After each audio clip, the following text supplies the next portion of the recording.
For the next part, it's a access control list basic and configuration. This is for the ACL. So the access control strategy consists of a series of rules.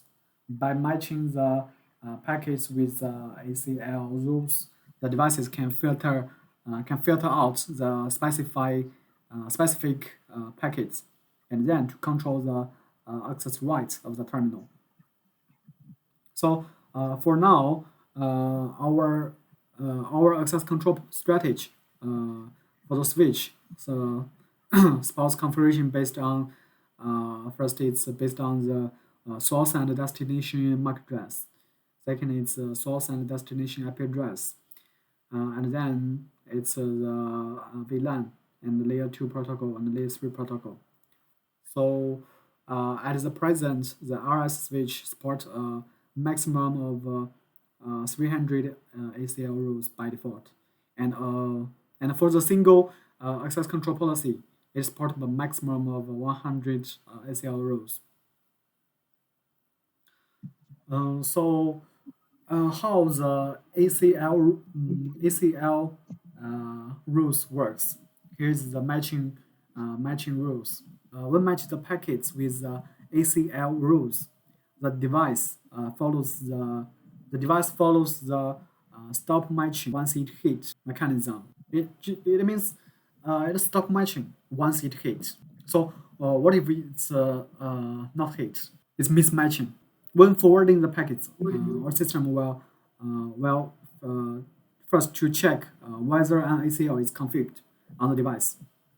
If the ACL doesn't exist, and the returned ACL matching result is mismatching because the ACL is not configured. And if the ACL is configured in the devices, and then it will check the each ACL rules. If the rule doesn't exist, the ACL matching result is also will be returned as mismatching. But if the rule exists, if you configure the rules in the ACL, it exists, the system will match the ACL one by one from the top to the bottom. If the allow rules is matched, and then the searching of the rule is stopped. It doesn't try to match it again because he already finds that one allow rule already matched. So he just allows this traffic. And for the deny rule, if a deny rule is matched, the searching of the rule also will be stopped, and the ACL matching result is matching and deny the traffic because this is a deny rule. And if the previous row is not matched, then it continue to search for the next row, and so on from the top to the bottom one by one. If the last row is searched and the packet still doesn't match, okay, the ACL matching result is returned as the mismatching, because it has already checking all the rules, but no one has matched it, so we will give the result mismatching. Next is the definition of the matching and mismatching. It can be seen from the entire ACL matching process that after a packet matches an ACL row, the two matching results are generated as the matching and mismatching.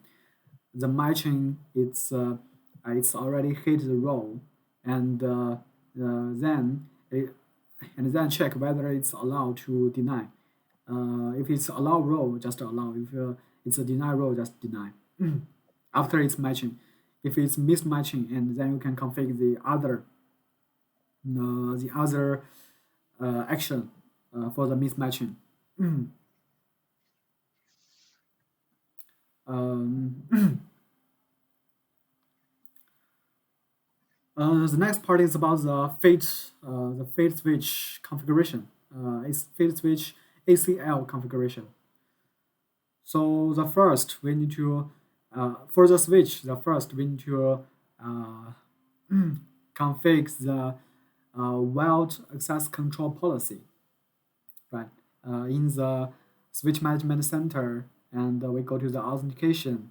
The first in the authentication, the first is the role, and in the role we can choose the wild access control policy to new edit the access control policy. This policy is for the wild. So here you can see the IP address, the address, the source MAC address, that's destination MAC address, the source IP, and that's destination IP address. So our rules can based on the ACL can based on the source MAC and source and dist MAC, source IP and dist IP, VLAN and protocol. For the layer 2 protocol, layer 3 protocol, you can just to change by yourself. For example, now we want to make a role. The device's IP address from this network segment access to the destination, access to the device's IP address in the destination IP address. We want to deny it. So we can configure it like this.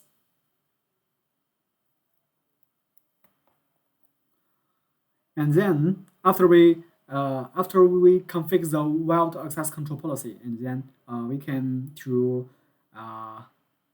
new the role to new creating a role, the role with the ACL, and we can choose the wild access control in the wild access control and to choose the access control policy. If you already configure the access control policy for the wireless, it will be I think it will be easily to understand. It's just the same concept. Only one is for the wireless access control, and the other is for the wild access control. All the steps is first you need to build, you need to create the policy, and then in the role you just call the policy, right? For the access for the next parts, the ACL, the fade switch configuration for the ACL in the BM security ACL to new the ACL. For example, the applicable ports, ordinary ports, you can divide it by the port, right? The switch, you can then you configure for this ports or for the port range cannot use the cannot access by this wild access control policy. Just to apply the settings. And for the FAT AP, because Sundray Smart Switch can also work as a standalone in the FAT mode, right? So in the FAT AP mode, we can also configure the ACL. So we go to the web interface, the web management page of the FAT switch, and to add a new access control strategy in flow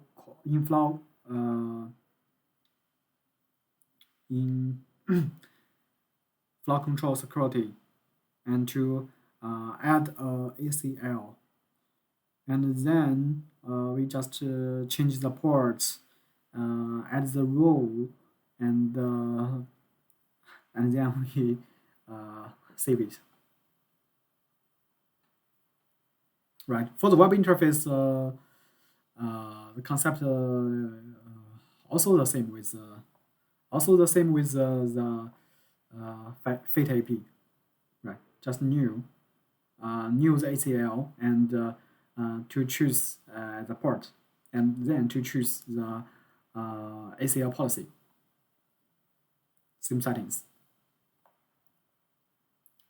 So this is for the ACL part.